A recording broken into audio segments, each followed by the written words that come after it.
बात हो रही है ओवरसीज सिटीजन्स ऑफ इंडिया के बारे में। हालांकि मैं चाह रहा था गाइस कि ये टॉपिक आपको होमवर्क ही दे दूं, बट फिर मैंने सोचा कि यार चलो करंट अफेयर्स पढ़ते पढ़ते आपका ये इजी सा एक टॉपिक भी जो है वो साथ ही साथ कवर कराता हुआ चलूंगा। देखो ये जो टॉपिक है ओसीआई का, ये न्यूज में जो आया है वो उतना इंपॉर्टेंट नहीं है, बट फिर भी जान लो। एक्चुअली अभी जो कर्नाटका की हाई कोर्ट है उन्होंने कहा है कि जिन भी स्टूडेंट्स के पास ओसीआई यानी कि ओसीआई कैटेगरी के जो स्टूडेंट है जिनके पास ओसीआई कार्ड है, तो उनको इंडियन सिटीजन की तरह ही कंसिडर किया जाएगा प्रोफेशनल कोर्सेज में एडमिशन के लिए। एक्चुअली हुआ क्या था कि कर्नाटका सरकार ने कह दिया था कि इनका ओसीआई स्टूडेंट का जो एडमिशन होगा वो एनआरआई कोटे पर ही होगा, बट अब कर्नाटका हाई कोर्ट ने क्लियर कर दिया एनआरआई कोटे पे नहीं, रेगुलर स्टूडेंट के कोटे पर ही या फिर रेगुलर स्टूडेंट जैसा होते हैं, यानी कि इंडियन सिटीजन को जैसे एडमिशन मिलता है तो उसी के अकॉर्डिंग ही इनका एडमिशन होगा ओसीआई का। तो सवाल ये उठता है ओसीआई क्या है। तो देखो ओसीआई कार्ड्स, सबसे पहली बात तो ये जानना कि किसी फॉरेन सिटीजन को प्रोवाइड किया जाता है ओसीआई कार्ड, और किन फॉरेन सिटीजन को प्रोवाइड किया जाता है तो उसके पीछे एलिजिबिलिटी होती है, वो पूरी प्रॉपर डिटेल में मैं आपको एक्सप्लेन करूंगा, don't worry about it. But जान लो कि सरकार ने इस ओसीआई स्कीम को लॉन्च किया था 2005 में, और उस समय सिटीजनशिप एक्ट 1955 को अमेंडमेंट किया था, यानी कि उसका संशोधन किया था, राइट। सिटीजनशिप अमेंडमेंट एक्ट देखने को मिला था 1955 का, तो 2005 में तो उस समय ओसीआई आया था, ओसीआई स्कीम लाई गई थी।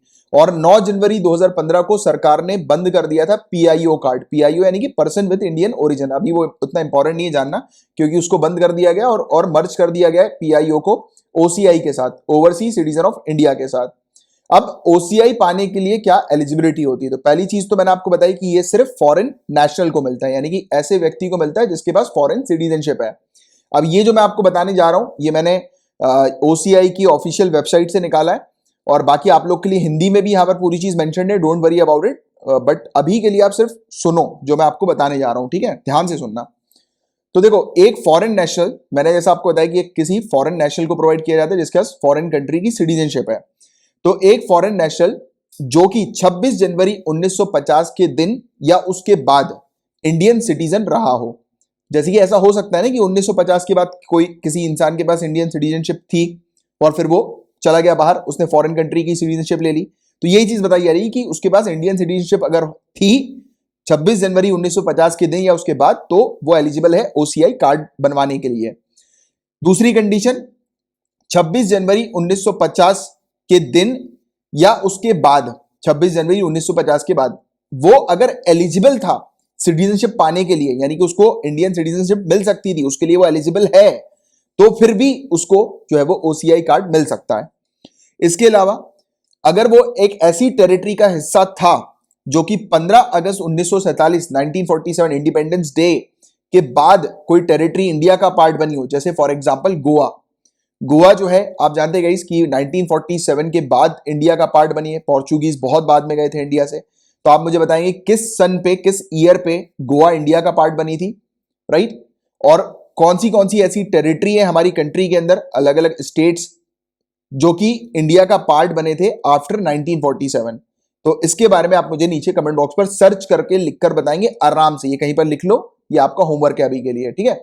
आगे की बात करते हैं। तो ऐसे व्यक्ति को, यानी कि जो भी व्यक्ति ऐसी क्षेत्र पर रह रहा हो जो क्षेत्र 1947 के बाद इंडिया का हिस्सा बना हो, तो जो ऑलरेडी रह रहा हो वहां पे, फिर भले ही वो बाद में दूसरी कंट्री की उसने सिटीजनशिप ले लिया, वो फर्क नहीं पड़ता, बट उस समय अगर वो रहा हो जिस समय वो क्षेत्र इंडिया का पार्ट नहीं था फिर बाद में बन गया, तो भी उसको ओसीआई का कार्ड मिलेगा, ठीक है। इसके अलावा अगर वो बच्चा है या फिर ग्रैंड चाइल्ड है, यानी कि उसके पापा या फिर उसके दादा या फिर उसके परदादा अगर ऐसे सिटीजन रहे हो इंडिया के, तो भी उसको जो है वो ये लाभ मिलेगा ओसीआई का। अगर उसकी उम्र 18 साल से कम की है, अगर वो माइनर बच्चा है, राइट, ऐसे व्यक्ति का जो कि ये ऊपर दी गई, यानी कि जो अभी मैंने आपको जो बताया है वो पूरी एलिजिबिलिटी अगर वो कवर करते हैं, तो भी उसको ये कार्ड मिल सकता है ओसीआई का। आगे की बात करें, अगर उसकी उम्र 18 साल से कम की है, यानी कि वो अगर माइनर चाइल्ड है जहां पर उसके दोनों पेरेंट्स इंडियन सिटीजन रहे हो, तो भी उसको मिल सकती है, या फिर दोनों में से किसी एक पेरेंट के पास इंडियन सिटीजनशिप हो तो भी वो एलिजिबल है ओसीआई कार्ड के लिए अप्लाई करने के लिए, यानी कि ओसीआई कार्ड के लिए वो अप्लाई कर सकते हैं, राइट।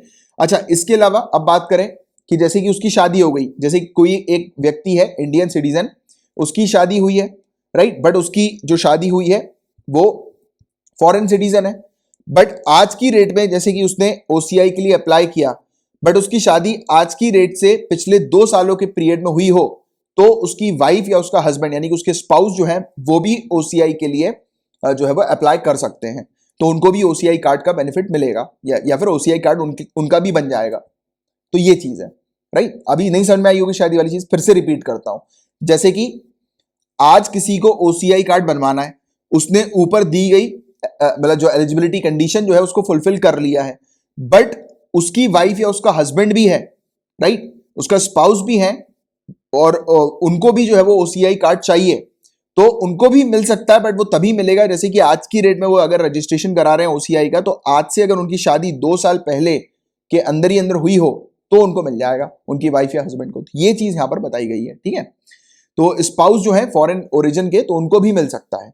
तो ये इसके लिए कंडीशन हम लोग को देखने को मिलती है।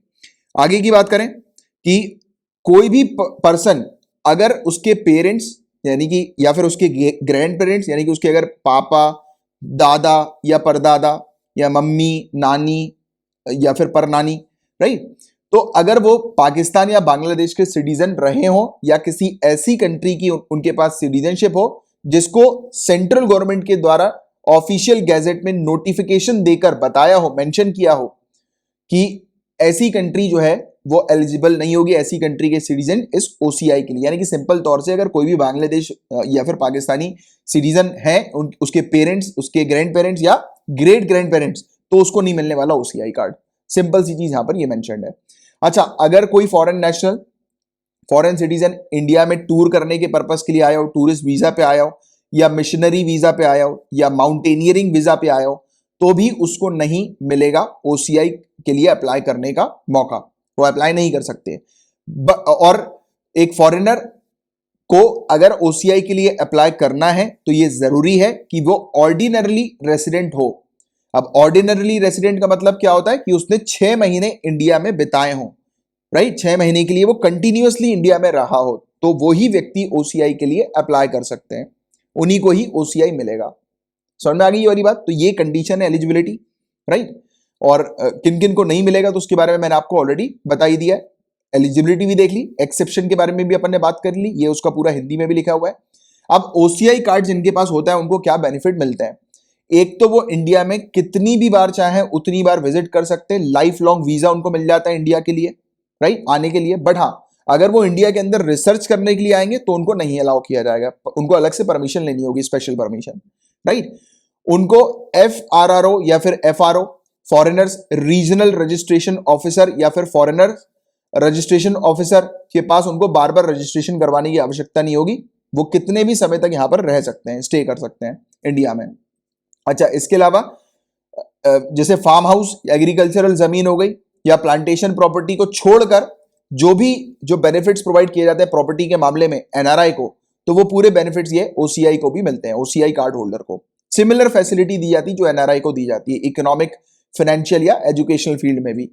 इसके अलावा कुछ यानी कि सेम ट्रीटमेंट हम लोग को ऐसा देखने को मिलता है जो एनआरआई को दिया जाता है ना, तो मैक्सिमम केसेस में जो फैसिलिटीज, जो बेनिफिट एनआरआई को मिलते हैं वो फैसिलिटी बेनिफिट ओसीआई को भी मिलते हैं। और जो नेशनल मॉन्यूमेंट में जो एंट्री फीस लगती है, यानी कि जब भी किसी नेशनल मॉन्यूमेंट पे जाना होता है तो आपने देखा होगा कि कोई भी नेशनल मॉन्यूमेंट पे घुसने से पहले कुछ फीस लगती है, चार्जेस वगैरह लिए जाते हैं। कई जगह पे इंडियन सिटीजन के लिए फ्री होता है, बट फॉरेन सिटीजन के लिए पैसे लगते हैं, एनआरआई के लिए अलग फीस होती है।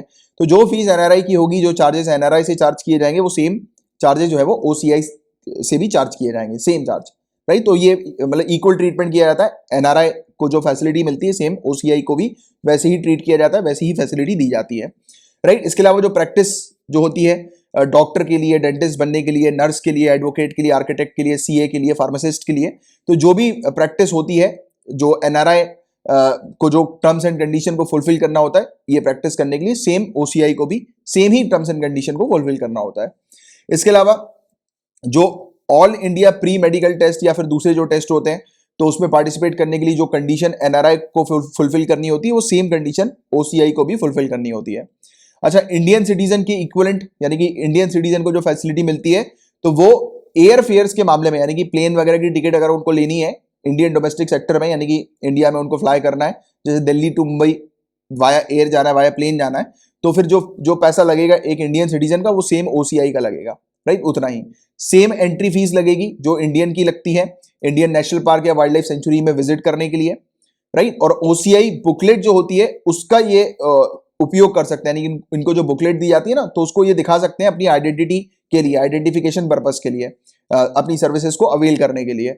इसके अलावा ये एफिडेविट भी उसमें लगा सकते हैं एड्रेस प्रूफ के तौर पर कि रेसिडेंशियल प्रूफ जो है वो उनका क्या है, राइट। तो ये चीज हम लोग को देखने को मिलती है। और ओसीआई कार्ड होल्डर्स के लिए कुछ रेस्ट्रिक्शन है। क्या रेस्ट्रिक्शन है? जैसे कि वो वोट नहीं दे सकते, तो राइट टू वोट उनके पास नहीं है। उनके पास right to any public service या गवर्नमेंट जॉब नहीं है, यानी कि पब्लिक सर्विस या गवर्नमेंट जॉब उनको नहीं मिलेगी ओसीआई को। वो कोई भी ऑफिस जो है वो होल्ड नहीं कर सकते। Honourable prime minister, president, vice president, जो जज होते हैं ऑनरेबल सुप्रीम कोर्ट के, हाई कोर्ट के, राइट, एमपी या एमएलए, तो ये सब ऑफिसेज जो है या ये सब पोस्ट वगैरह जो है वो होल्ड नहीं कर सकते, उनको नहीं मिल सकती। और वो एग्रीकल्चर प्रॉपर्टी जो है वो खरीद नहीं सकते। वही सेम चीज जो मैंने भी आपको बताई थी, ठीक है। तो ये था पूरा वो टॉपिक इससे रिलेटेड।